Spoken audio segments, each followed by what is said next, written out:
Hello दोस्तों, कैसे हैं आप लोग? आशा है आप लोग बढ़िया होंगे, मैं बता दूँ मैं भी बढ़िया हूँ। तो जैसा कि हमने पिछले वीडियो में लायबिलिटी को देखा था और उसमें हम लोग on the basis of source तक लायबिलिटी के 2 क्लासिफिकेशन हुए, 2 तरीके से क्लासिफाई किया गया लायबिलिटी को, जिसमें था on the basis of source and on the basis of period. तो on the basis of source को हम लोग अच्छे से देख लिए थे, internal liability and external liability को हम लोग बहुत ही बढ़िया से समझ लिए थे, ठीक है? ये सब हम लोगों ने कर लिया। आज के इस वीडियो में हम लोग देखेंगे लायबिलिटीज़ में on the basis of period को, ठीक है? देखिए, आइए स्टार्ट करते हैं। On the basis of period में देखिए लायबिलिटी 2 क्लासिफिकेशन में बँटा है। एक है करंट लायबिलिटी आपका, एक करंट लायबिलिटी है एंड दूसरा है नॉन करंट लायबिलिटी। आइए इसको हम लोग डिटेल वे में थोड़ा-सा अच्छे से जानेंगे, ठीक है? इसको जानने का प्रयास करते हैं डिटेल में। तो सबसे पहले हम लोग टॉपिक लिख लेंगे, ठीक है? आपका चल रहा है on the basis of period, on the basis of period, ठीक है? और इसमें हम लोग सबसे पहले जो पढ़ेंगे वो है करंट लायबिलिटी। क्या पढ़ेंगे? करंट लायबिलिटी को पढ़ेंगे। देखो, करंट लायबिलिटी क्या होता है?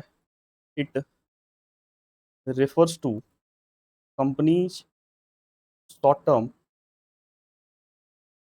short term financial debt short term financial debt और ऑब्लिगेशन होता है that must be paid of with in 12 months, ठीक है? जो आपका ये करंट लायबिलिटी होता है, करंट लायबिलिटी का मतलब ही क्या हो गया कि मतलब शॉर्ट टर्म हो गया, ठीक है? शॉर्ट टर्म से रिलेटेड है। कंपनी का शॉर्ट टर्म फाइनेंशियल जो ऑब्लिगेशन है, ऑब्लिगेशन का मतलब ड्यूटी है कि वो पे करना ही है, करना है आपको। कितने टाइम में करना है? With in 12 month. ये शॉर्ट टर्म जो आपका शॉर्ट टर्म कितने पीरियड का शॉर्ट टर्म होगा? दैट इज़ 12 मंथ का पीरियड लिया जाता है। अब कहता है इसके बाद कि ये जो होते हैं इसको बैलेंस शीट पे लिस्ट आउट किया जाता है। They are listed on balance sheet, balance sheet पे इसको लिस्ट किया जाता है और बैलेंस शीट को नॉर्मली ऐसे भी लिखा जाता है, ठीक है? And normally paid using current asset like cash. इसको जो है आप पेड करते हैं, कैसे पेड किया जाता है? अब लायबिलिटी को एसेट से ही तो चुकाएँगे, है ना? जैसा कि हम लोग पहले भी पढ़े हैं कि एसेट इज़ इक्वल टू क्या होता है? लायबिलिटी प्लस कैपिटल, ये होता है। तो अगर अपने को लायबिलिटी यहाँ से निकालना होता है तो क्या किए थे पिछले क्लास में हम लोग? एसेट में से हम लोग कैपिटल को लेस कर दिए थे। तो आपका क्या आ गया था? ये प्लस वाला इधर चला जाएगा तो लायबिलिटी क्या हो जाएगा? ये आपका माइनस में चला जाएगा तो लायबिलिटी आपका क्या आ जाएगा? Asset minus capital. तो आप खुद ये सोचिए कि जो करंट का लायबिलिटी है, क्या उसको हम करंट लायबिलिटी जो शॉर्ट टर्म लायबिलिटी हो गया है ना, क्या उसको हम लोग कैपिटल से पे करेंगे? कैपिटल क्या होता है? तो ओनर का पैसा। ओनर का पैसा को क्या बोलते हैं? कैपिटल। तो क्या हम लोग ओनर के पैसे को जिसको कि बिज़नेस में एक बिल्डअप बेस है, बेस पैसा है, वो होना ज़रूरी है, तभी बिज़नेस चलेगा। क्या हम उस पैसे से बार-बार करंट लायबिलिटीज़ को पे करेंगे? तो ऐसा नहीं है, ठीक है? उस पैसे को बहुत ही रेयर कंडीशन में इस्तेमाल में लिया जाता है, ओनर के कैपिटल को। हम लोग बार-बार करंट एसेट लायबिलिटी को, है ना, जो हमारा शॉर्ट टर्म लायबिलिटीज़ है, उसको पे करने के लिए हम लोग कैपिटल का इस्तेमाल नहीं ले सकते हैं। तो लायबिलिटीज़ को पे करने के लिए नॉर्मली हम लोग एसेट को इस्तेमाल करेंगे और एसेट में भी कौन-सा एसेट को इस्तेमाल करेंगे? करंट एसेट, जो चालू एसेट जैसे कैश। शॉर्ट टर्म कोई खर्चा है तो उसको अपन कैश से पे कर देते हैं। नॉर्मली लाइफ में भी क्या होता है? क्या हम लोग अगर 1 किलो चीनी लेने जाते हैं तो उसके लिए क्या हम लोग घर का फर्नीचर उठा के ले जाते हैं? नहीं। क्यों नहीं ले जाते हैं? क्योंकि नहीं, ज़रूरत ही नहीं है उतना का, ठीक है? उतने प पैसे का सॉरी उतने अमाउंट का यूज़ करने की ज़रूरत ही नहीं। नॉर्मली हम लोग क्या करते हैं? कैश के माध्यम से उसको हम लोग पे करते हैं। तो वही कहने का मतलब है कि अगर आपको करंट लायबिलिटी को पे ऑफ करना है, तो उसके लिए हम लोग को करंट एसेट जैसे कि कैश, छोटे-मोटे जो एसेट्स हैं, उससे हम लोग उस लायबिलिटी को सेट ऑफ करने का काम किया जाता है, ठीक है? इसके बाद हम लोग आगे बढ़ते हैं। सो करंट लायबिलिटी अब तक समझ में आ गया। अब आइए हम लोग बढ़ते हैं एग्ज़ाम्पल्स में। क्या-क्या एग्ज़ाम्पल्स इसमें हैं? नंबर 1, सबसे पहला जो आपका एग्ज़ाम्पल है वो है अकाउंट पेएबल। अकाउंट पेएबल और इसको हम लोग साथ-साथ लेके चलेंगे इसके डिस्क्रिप्शन को भी। अकाउंट पेएबल क्या होता है? देखिए, ये जो होता है, it refers to the money a business owes to supplier for goods और सर्विसेज़ बाउट ऑन क्रेडिट। जो भी हम लोगों ने क्रेडिट पे लिया है, गुड्स और सर्विस किससे लिया है? सप्लायर से हम लोग लेंगे, है ना? क्रेडिट पे जो भी हम लोग गुड्स और सर्विस लेंगे, उसके लिए हम अपने को क्या करना पड़ता है? पैसा पे करना पड़ता है। बिज़नेस क्या करती है? पैसे पे करती है। तो वो जो क्रेडिट पे हम लोग उधार पे लिए, वही क्या होता है? अकाउंट पेएबल होता है और ये नॉर्मली जो होता है, कितने टाइम का पीरियड होता है? 30 टू 60 डेज़ का ये पीरियड होता है, ठीक है? नॉर्मली कितने टाइम का ये पीरियड होता है? 30 टू 60 डेज़ का ये पीरियड होता है, दैट इज़ आपका अकाउंट पेएबल। जो दूसरा इसमें है, तो 30 टू 60 डेज़ हो गया मतलब ये शॉर्ट टर्म हो गया, दैट मीन्स करंट लायबिलिटी। ठीक है? अपने पास ये क्रेडिट पे लिया हुआ है, तो इसके लिए अपने को पे करना ज़रूरी है, पे करना है, इसलिए ये अपने पास लायबिलिटी है और चूँकि ये 30 से 60 दिन का पीरियड का होता है, इसलिए इसको करंट लायबिलिटी में रखा गया। दूसरा जो आपका इसमें है, वो है एक्रूड एक्सपेंस, एक्रूड एक्सपेंसेस। देखिए, एक्रूड एक्सपेंस क्या होता है, जो भी आपका अनपेड वेज है, अनपेड वेजेज़ वेजेज़ आपको देने थे लेबर को, ठीक है? या कोई वर्कर है, एम्प्लॉइज़ है, उनको आपने वेज नहीं दिया। अनपेड आपका रेंट है, अगर आप रेंट पे अपना बिज़नेस चला रहे हैं, ठीक है? कुछ टाइम पीरियड तक आपने उसका रेंट पेड नहीं किया, तो वो अक्रू होके आ गया, ठीक है? तो वो कहीं न कहीं आपको पेमेंट तो करनी है। पेमेंट करनी है, इट मीन्स ये मेरे लिए क्या है, लायबिलिटी है। तो लायबिलिटी है, तो ये शॉर्ट टर्म लायबिलिटी में ये सब आता है, ठीक है? इसलिए ये करंट लायबिलिटी में ये आपका अक्रूड एक्सपेंस आता है। तीसरा जो इसका एग्ज़ाम्पल हम लोग लेंगे वो है शॉर्ट टर्म लोन। देखिए शॉर्ट टर्म लोन्स क्या होता है? शॉर्ट टर्म लोन जो होता है जो बैंक लोन होता है, जो आपका ड्यू विदिन 12 मंथ 12 मंथ का टाइम पीरियड में अगर ड्यू है, तो वो बैंक लोन आपका शॉर्ट टर्म लोन होता है। 12 मंथ से ऊपर का हो गया तो वो आपका शॉर्ट टर्म में नहीं आएगा, ठीक है? करंट लायबिलिटी में उसको हम लोग नहीं काउंट करेंगे, ठीक है? 12 मंथ के पीरियड तक का अगर बैंक लोन ड्यू है, तो उसको शॉर्ट टर्म लोन में लिया जाएगा and short term loan current liability में आता है। इसके बाद एक और एग्ज़ाम्पल लेते हैं टैक्सेस पेएबल। टैक्स पेएबल का मतलब क्या हो गया? जो गवर्नमेंट को अपने को पे करना है ना? Income tax owed to government, अपने को क्या करना है? गवर्नमेंट को पे करना है, ठीक है? गवर्नमेंट पे मेरा कर्जा है, उसको मुझे पे करना है। दैट इज़ टैक्स पेएबल और ये भी क्या है? एक तरह का करंट लायबिलिटी ही है। एक होता है अनअर्न्ड रेवेन्यू, अनअर्न्ड रेवेन्यू, ये क्या होता है? तो ये एडवांस कैश जो आपको रिसीव हो गया है फॉर गुड्स और सर्विस के लिए जो कि अभी आपने सप्लाई किया नहीं है, आपको करना है। गुड्स और सर्विसेज़ के लिए येट टू बी डिलिवर्ड या सप्लाइड जो भी है ना, तो ये आपका होता है क्या? अनअर्न्ड रेवेन्यू, जो भी आपका क्या है? एडवांस कैश है जो आपको रिसीव हुआ है फॉर गुड्स या सर्विस के रिगार्डिंग, किससे रिसीव हुआ है? कस्टमर से रिसीव हुआ है और ये आपको डिलीवर करना अभी बाकी है, दैट इज़ अनअर्न्ड रेवेन्यू। मतलब आपको पैसा आ गया है आपके पास, लेकिन आपने उसको सामान उस पैसे के बदले डिलीवर नहीं किया है, तो ये कहीं न कहीं क्या हो जाता है? बिज़नेस के ऊपर लायबिलिटी है, ठीक है? तो ये आपका क्या होगा? अभी हमने देख लिया करंट लायबिलिटी को, इसके एग्ज़ाम्पल को हमने देखा। नाउ एक पॉइंट है उसको समझते हैं। ये पॉइंट कहता है कि जो करंट लायबिलिटी होता है, it is expected to be settled within normal operating cycle, normal operating cycle, ठीक है? ये एक्सपेक्टेड होता है कि नॉर्मल ऑपरेटिंग साइकिल में आपका क्या हो जाए? ये सेटल्ड हो जाए। अब देखिए सवाल उठता है यहाँ पे कि जो नॉर्मल ऑपरेटिंग साइकिल होता है, ये क्या होता है? नॉर्मल ऑपरेटिंग साइकिल क्या होता है? तो it refers to the total time period, total time period to perform business activities, to perform business activities, ठीक है? टोटल टाइम पीरियड जो बिज़नेस एक्टिविटीज़ को परफॉर्म करने के लिए आपको लगता है लाइक क्या? लाइक में क्या? परचेज़ ऑफ गुड्स, परचेज़ आप कर रहे हैं गुड्स का, ठीक है? Sale of goods, amount paid to customer, ठीक है? ये सभी क्या हैं आपके नॉर्मल ऑपरेटिंग साइकिल में बिज़नेस एक्टिविटीज़ हो रहे हैं, ठीक है? अब देखिए नॉर्मल ऑपरेटिंग साइकिल जो मैक्सिमम आपका 365 डेज़ का हो सकता है या उससे कम हो सकता है।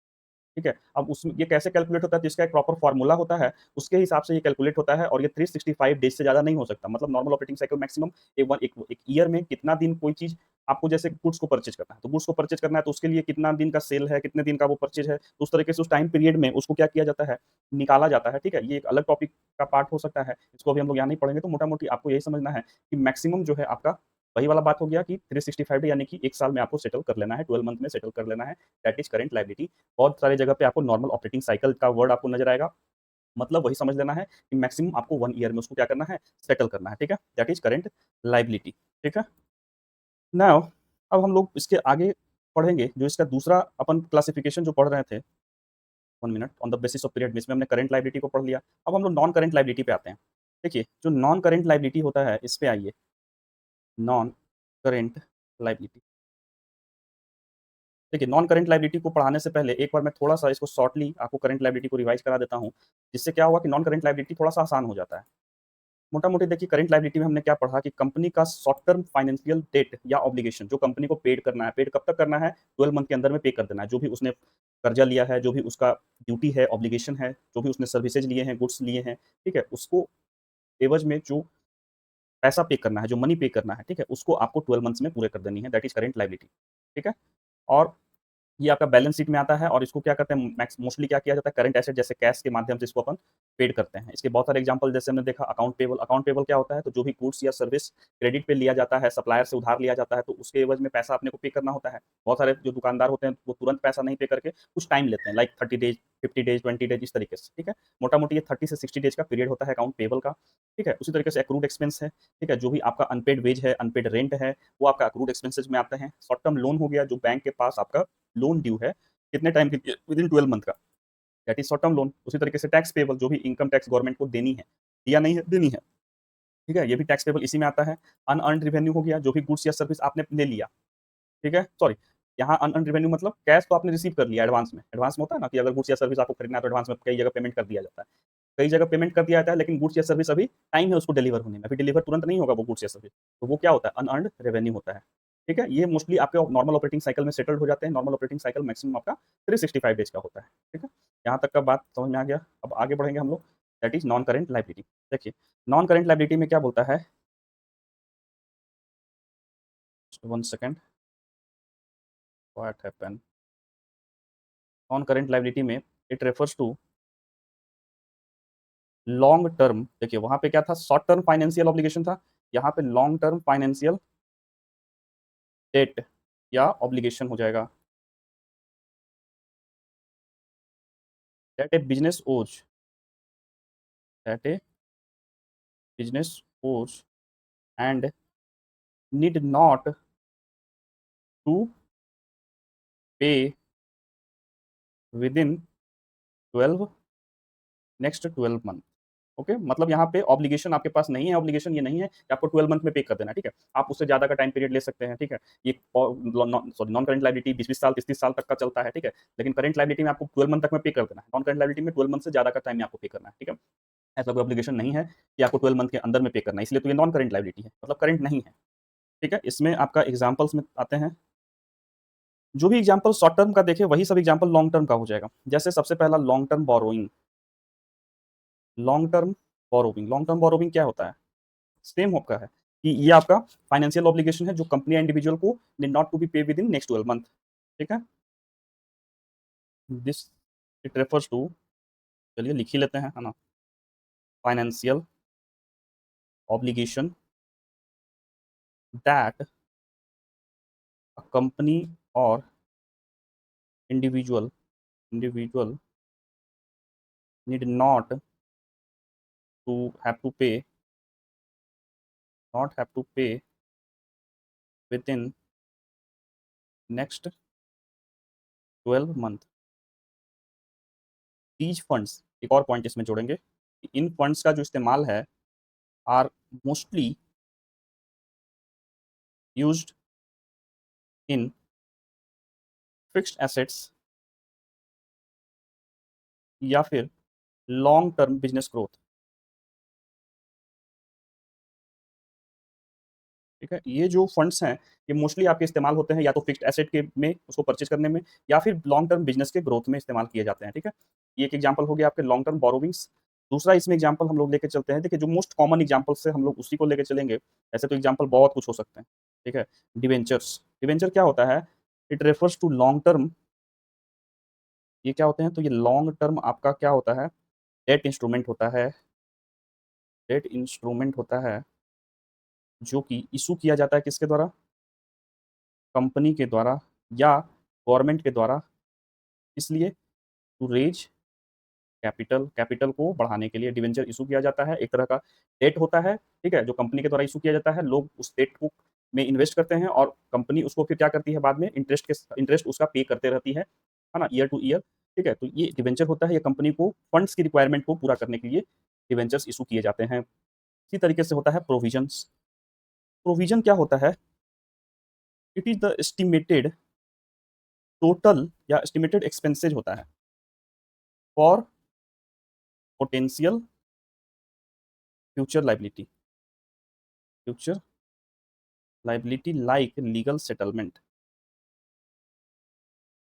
जैसे क्या होता है ना कि कुछ ऐसे पोटेंशियल फ्यूचर के खर्चे होते हैं, लाइबिलिटीज होते हैं जो लगता है कि इस तरह का रेज हो सकता है, ठीक है, या कंपनी पे या है ना अचानक इस तरह का कुछ आ सकता है, तो इसलिए एक प्रोविजन बनाने चाहता है ताकि कल को अगर कुछ उस तरह का संकट आए तो उस प्रोविजन के अमाउंट से, ठीक है, उसको टैकल किया जा सके। इसलिए एक अलग से प्रोविजन के रूप में कंपनी क्या करती है, लाइबिलिटी मेंटेन करके चलती है, थोड़ा थोड़ा अमाउंट एक्सपेंस के रूप में मेंटेन करके चलती है। एक होता है डेफर्ड टैक्स, आपका लाइबिलिटी। देखिए ये वो वर्ड है जो जानना मेरे हिसाब से बहुत जरूरी है। लोग पढ़ तो लेते हैं डेफर्ड टैक्स लाइबिलिटी जब बैलेंस शीट पढ़ते हैं तो, लेकिन उनको पता ही नहीं चलता डेफर्ड टैक्स लाइबिलिटी होता क्या है, डेफर्ड टैक्स एसेट होता क्या है। ठीक है, तो चलिए डेफर्ड टैक्स लाइबिलिटी को समझते हैं। देखिए डेफर्ड टैक्स लाइबिलिटी में कहता है इट अकर्स व्हेन, ये तब अकर होता है जब कंपनी क्या करती है, कंपनीज का जो टैक्स ऑब्लिगेशन होता है पोस्टपोन्ड हो जाता है to future period, future period के लिए पोस्टपोन्ड हो जाता है, तो उसको बोलते हैं deferred tax liability. And this liability जो है, ये लाइबिलिटी आपको क्या करना है, will be paid, will be paid in future. मतलब क्या हुआ इसका कि कंपनी का टैक्स ऑब्लिगेशन पोस्टपोन्ड हो गया, इसका मतलब क्या हो गया कि अभी वो आप पे नहीं कर रहे हैं, ठीक है, मतलब हर साल देखिए जब भी आपको इनकम होगा, प्रॉफिट होगा, तो कुछ ना कुछ टैक्स का ऑब्लिगेशन आपको बनेगा जो गवर्नमेंट को टैक्स पे करना पड़ेगा, ठीक है। तो क्या होता है कि वो टैक्स पोस्टपोन हो गया, मतलब इस साल वो टैक्स नहीं लग रहा है, कुछ कारण से आपको नहीं लग रहा है, पे नहीं करना पड़ रहा है, तो नहीं करना पड़ रहा है इसका मतलब ऐसा थोड़ी है कि इस साल मैंने प्रॉफिट कमाया तो मेरे को पैसा टैक्स के रूप में नहीं देना पड़ेगा, ऐसा नहीं है, तो देना पड़ेगा। तो वो फ्यूचर पीरियड में मुझे देना पड़ेगा, तो इसलिए इस साल का अगर जो टैक्स लाइबिलिटी बनता है उसको अपन क्या करेंगे हम लोग, डेफर्ड टैक्स लाइबिलिटी के रूप में रिकॉर्ड किया जाता है, डेफर्ड टैक्स लाइबिलिटी के रूप में रिकॉर्ड किया जाता है। तो ये एग्जांपल्स आपके हो गए नॉन करेंट लाइबिलिटी के। अभी तक हम लोगों ने जो टॉपिक पढ़ा वो क्या क्या आज पढ़े, एक हमने पढ़ा करंट लाइबिलिटी का पूरा, करंट लाइबिलिटी क्या होता है, ठीक है, फिर उसके बाद फिर इसके एग्जांपल्स को देखें। इसी तरीके से नॉन करंट लाइबिलिटी को पढ़ा कि लॉन्ग टर्म फाइनेंशियल डेट है या ऑब्लिगेशन है जिसमें कि बिजनेस के को जो है क्या कर रही है, बिजनेस को ऑब्लिगेशन नहीं है कि वो नेक्स्ट 12 मंथ में उसको पे करे। इसमें हमने लॉन्ग टर्म बोरोविंग, ठीक है, फिर आपका debenture provision, deferred tax liability जो मोस्ट कॉमन आपके क्या बोल सकते हैं आप उसको, बहुत ही कॉमन ये सब होते हैं नॉन करेंट लाइबिलिटी जो मोस्टली यूज्ड होते हैं, ठीक है। ऐसे तो और भी बहुत सारे हैं बट मोस्टली जो यूज होते हैं उनमें से ये सब 3-4 आपके होते हैं। अब देखिए जैसा कि हमने कहा था कि आपको बैलेंस शीट की मदद से हम समझाने का प्रयास किया जाएगा, आपको बताया जाएगा कि लाइबिलिटी को रिकॉर्ड करना, एसेट को रिकॉर्ड कैसे किया जाता है। तो आइए अब इसको लेके चलें कि बैलेंस शीट हम लोग लेके चलें। देखिए 2 तरह का बैलेंस शीट आपको होता है, एक होता है T shape balance sheet, T shape balance sheet होता है, और एक होता है balance sheet as per schedule 3। ये एक तरीके का हो गया टी शेप, एंड दूसरा होता है balance sheet as per schedule 3, ठीक है। बैलेंस शीट पढ़ाने का मकसद यही है कि अब तक हम लोगों ने एसेट को पढ़ लिया, लायबिलिटी को पढ़ लिया, बहुत सारे टर्म्स को पढ़ लिए, ठीक है। तो बैलेंस शीट में अब हम ये देख सकते हैं कि क्या-क्या आइटम्स कैसे रिकॉर्ड किए जाते हैं, ठीक है। तो आइए इसको फट से सबसे पहले टी शेप को पढ़ते हैं, टी शेप में बैलेंस शीट कैसे बनता है, उसको आइए जल्दी से देख लेते हैं। सबसे पहले जो होता है, ये आपका लायबिलिटीज़ होता है,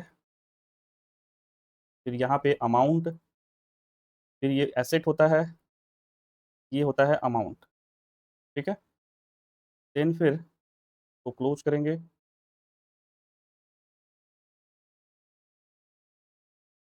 एंड अब देखिए लायबिलिटी साइड में क्या-क्या आता है, सबसे पहले आता है कैपिटल, इसमें आपका आता है ओपनिंग कैपिटल, ठीक है। फिर आपका इसमें ऐड हो जाएगा नेट प्रॉफिट, लेस होगा ड्राइंग्स, ठीक है। नॉर्मली ये आपका होता है और ये बाहर निकल जाता है। इसके बाद इसमें होता है non current liability, non current liability में क्या-क्या होता है, तो आपका होता है लॉन्ग टर्म बोरोविंग्स, फिर आपका होगा लॉन्ग टर्म प्रोविजंस, ठीक है। फिर आपका होगा डेफर्ड टैक्स लायबिलिटी, वर्ड्स जाने-पहचाने लग रहे होंगे, ठीक है, क्योंकि इसको अभी-अभी हमने खत्म किया है। बैंक लोन, ठीक है, ये सब वर्ड्स जाने-पहचाने लग रहे होंगे, और रिस्पेक्टिव अमाउंट जो भी आपका होता है बैलेंस शीट के हिसाब से वो इसमें भरना होता है। फिर आपका करंट लायबिलिटी रिकॉर्ड होता है, करंट लायबिलिटी में क्या-क्या आपका आएगा, ट्रेड पेबल, ठीक है, ये सब।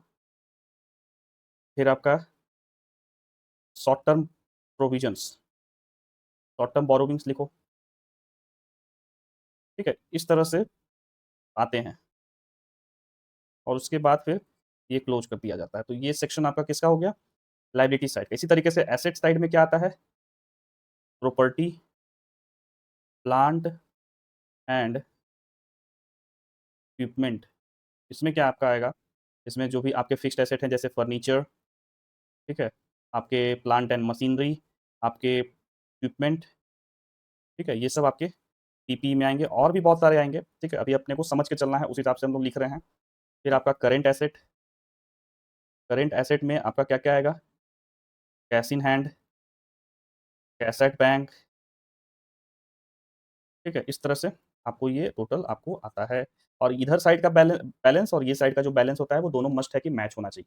तो ये टी शेप का बैलेंस शीट होता है, ठीक है? इसमें स आपको लायबिलिटी साइड में सबसे पहले कैपिटल को रिकॉर्ड करना होता है, उसमें ओपनिंग कैपिटल होता है, फिर नेट प्रॉफिट ऐड करते हैं, ड्राइंग्स होता है, उसको लेस करते हैं, फिर नॉन करंट लायबिलिटी का सेक्शन बनाते हैं, फिर long term borrowing, long term provision, deferred tax liability, bank loan, फिर करंट लायबिलिटी में trade payable, short term borrowings, है ना? उसी तरीके से एसेट साइड में पीपीई जितने भी फिक्स्ड एसेट हो गए जैसे furniture, plant and machinery, equipment, current asset में आपका cash in hand, cash at bank और भी जो भी डेटर्स हो गए, ठीक है? ये सब आपके और भी आएँगे। मोटा-मोटी अभी अपना टारगेट है कि अपने को ये समझना कि बैलेंस शीट में किस तरह से शोन होता है, ठीक है? एसेट्स इस साइड शोन होता है, इस प्रकार से हम लोग शो करते हैं, लायबिलिटीज़ इस प्रकार से शो। तो this is the T shape balance sheet और एक बैलेंस शीट जो हमने इससे पहले डिस्कस किया था, वो क्या किया था? Balance sheet as per schedule 3, ठीक है? इसको भी आइए चेक देख लेते हैं जल्दी से, कि आखिर balance sheet as per schedule 3 कैसे होता है record? Balance sheet as per schedule 3, ठीक है? इसको कैसे करते हैं? तो इसमें देखिए, प्रकार से सबसे पहले पार्टिकुलर्स, फिर आपका नोट्स नंबर, फिर आपका करंट ईयर, फिर आपका प्रीवियस ईयर। मतलब करंट ईयर मान लीजिए 2026 है, तो 2026 प्रीवियस ईयर क्या होगा 2025। ये जो बैलेंस शीट बनता है, ये मोस्टली आपको कंपैरेटिव एनालिसिस करने के लिए, 2 साल का कंपैरेटिव एनालिसिस, ठीक है, करने के लिए ये बैलेंस शीट बनता है, ठीक है? और इसको फिर इस तरह से नोट्स नंबर क्यों देते हैं? ताकि उसके रिस्पेक्टिव कुछ एक्सप्लेनेशंस होते हैं, तो उसके लिए फिर नोट्स दिया जाता है और उसको अगले पेज में फिर हम लोग उसको डिटेल डिस्क्रिप्शन दिया जाता है। इसमें सबसे पहले क्या होता है? ड्यूटी एंड लायबिलिटीज़ होते हैं, फिर इसमें शेयर होल्डर फंड होता है, इसमें आपका होता है पहला शेयर कैपिटल, दूसरा होता है रिजर्व एंड सरप्लस, फिर आपका क्या आता है? Non current liability, sorry, non current liability. अब नॉन करेंट लायबिलिटी में क्या-क्या आएगा? तो वही चीज़ जो अपन ने ऊपर लिखा था, long term borrowing, long term provisions, ठीक है? इसके बाद deferred tax liability, deferred tax liability, फिर आपका बैंक लोन, है ना? जितने भी आपके लॉन्ग टर्म के हो गए, ऊपर जो भी आया वो सभी यहाँ पे आ जाएगा। फिर आपका करंट लायबिलिटी में क्या-क्या आएगा? सबसे पहले आपका वही क्या-क्या लिए थे ऊपर में हम लोग? करंट लायबिलिटी में एक बार शो करके चलते हैं ताकि देखने में अच्छा लगे। देखिए सेम आ गया नॉन करंट लायबिलिटी में ये सारे, करंट लायबिलिटी में यही trade payable, short term borrowings आएँगे, ठीक है? और भी होते हैं, फिलहाल अपने को समझ के चलना है, उसलिए हम लोग इसको प्रिपेयर कर रहे हैं। करंट लायबिलिटी में आपका शॉर्ट टर्म बोरोविंग्स एंड एक आप और ले लो ट्रेड पेबल, ठीक है? चलिए, ये आपका होता है तैयार किस चीज़ का एंड इसके बाद फिर ये टोटल किया जाता है, ये लायबिलिटीज़ का ये टोटल हो गया, ठीक है? इक्विटी लायबिलिटीज़ का ये टोटल हो गया और इसका बैलेंस जो यहाँ-यहाँ पूरा होता है, जैसे इसका इस तरह से पूरा जो बैलेंस ये हो गया, पूरा बैलेंस ये हो गया और जो पूरा इसका यहाँ आ जाएगा काउंट और इसका टोटल यहाँ आ जाएगा काउंट। नाउ इक्विटी एंड मतलब ये तो हमने देख लिया, अब इसी में एसेट का पार्ट भी होता है, इसी को फर्दर एक्सटेंड किया जाता है और एसेट जैसे अपन क्या करते थे टी शेप में लिखते थे, इसमें इसी में लिखना होता है और फिर अपन एसेट्स का कॉलम बनाएँगे और फिर यहाँ पे सबसे पहले नॉन करेंट एसेट, है ना? नॉन करेंट एसेट्स एंड दूसरा यहाँ पे आप लिखेंगे current asset. Non current asset में सबसे पहला आपका फिक्स्ड एसेट होगा, एबीसीडी कर लेते हैं क्योंकि ऊपर भी हमने वैसे ही लिखा है। दूसरा आपका non current investment, non current investments, तीसरा डेफर्ड टैक्स एसेट, ठीक है? उसके बाद करंट एसेट में आइए, करंट एसेट में सबसे पहले क्या-क्या करेंगे? इन्वेंटरी, दूसरा ट्रेड रिसीवेबल्स एंड तीसरा कैश एंड कैश इक्विवेलेंट, और इसके बाद इसका टोटल काउंटिंग करते हैं और टोटल काउंट करके फिर यहाँ लिखा जाता है इसका टोटल। ठीक है, और ये टोटल यानी कि यहाँ वाला टोटल और यहाँ वाला टोटल मस्ट मैच होना चाहिए। ठीक है, ये टोटल जो आपका इक्विटी और लाइबिलिटी का करके आया था और नीचे जो एसेट का टोटल था वो टोटल मैच हो जाना चाहिए, तभी तो होगा। अकाउंटिंग इक्वेशन आपका फंडामेंटल जो था कि asset is equal to liability plus capital, आप इन दोनों से इन दोनों से इस चीज़ को समझ सकते हैं बढ़िया से। ठीक है, तो ये देखिए, अब इसमें भी आइए एक बार, इसमें भी क्या था, इधर साइड एसेट है ना, right hand side, and left hand side क्या है, capital plus liability this and this, and इधर क्या है आपका एसेट, टोटल जो भी एसेट है। तो यहाँ भी क्या वही चीज़ लगेगा, अकाउंटिंग इक्वेशन प्रमाणित होना चाहिए that asset is equal to liability plus capital, asset is equal to liability plus capital. It means ये यानी कि ये वाला साइड एंड ये यानी कि ये वाला साइड, तो हो तो गया, इसी से प्रमाणित हो जाता है। तो ये अकाउंटिंग इक्वेशन आपको है जो भी हमने एक पिछले वीडियो में बताया भी था इसके बारे में। तो ये देखिए बेसिकली ये टी शेप में बैलेंस शीट होता है जिसमें आप एसेट्स को लाइबिलिटीज को इस तरह से आपको दिखाना होता है, और ये फॉर्मेट फिक्स फॉर्मेट होता है, ऐसा नहीं है कि अपने मन से इसमें कुछ भी हम चेंज कर सकते हैं, नो, ये एक फिक्स फॉर्मेट होता है। इसी तरीके से शेड्यूल थ्री का मोस्टली जब आप क्लास 11th में जो भी क्वेश्चन देखेंगे या क्लास 11th में आपके जो भी क्वेश्चंस होंगे, ठीक है, उसमें आपको टी शेप फॉर्मेट ही फॉलो किया जाएगा। ठीक है, जब आप क्लास 12th में जाएंगे तो वहाँ कंपनी अकाउंटिंग को बहुत अच्छे से पढ़ा जाता है, तो वहाँ पे आपको शेड्यूल थ्री का बैलेंस शीट, यानी वहाँ वो वाला बैलेंस शीट बहुत कम देखने को मिलेगा, वहाँ आपको बैलेंस शीट यही वाला देखने को मिलेगा। ठीक है, इसमें भी वही asset is equal to liability plus capital, उसमें भी वही आपको प्रमाणित करना है that asset is equal to liability plus capital, बस लिखने का ढंग दूसरा है इसमें और उसमें, दोनों में लिखने का अंतर होता है। ठीक है, और ऐसा नहीं है कि इसके ऑर्डर को आप इधर उधर कर सकते हैं, थोड़े बहुत कर सकते हैं, जैसे नॉन करेंट लाइबिलिटी के अंदर आप ऊपर नीचे थोड़ा बहुत कर सकते हैं, लेकिन आप ऐसा नहीं है कि पहले आप नॉन करेंट लाइबिलिटी को ऊपर लिख दीजिए, करेंट लाइबिलिटी को सबसे लास्ट में लिखिए, कैपिटल को बीच में लिख दीजिए, इस तरह से आप नहीं कर सकते हैं। ठीक है, ये एक फॉर्मेट होता है, पहले आपको कैपिटल का पार्ट लिखना है, फिर नॉन करेंट लाइबिलिटी का, फिर करेंट लाइबिलिटी का। उसी तरीके से एसेट में पहले पीपी यानी फिक्स्ड एसेट का पार्ट, फिर करेंट एसेट का पार्ट। ठीक है, उसी तरीके से शेड्यूल थ्री में पहले आपको इक्विटी एंड लाइबिलिटीज, फिर नॉन करेंट लाइबिलिटीज का, देन फिर करेंट लाइबिलिटी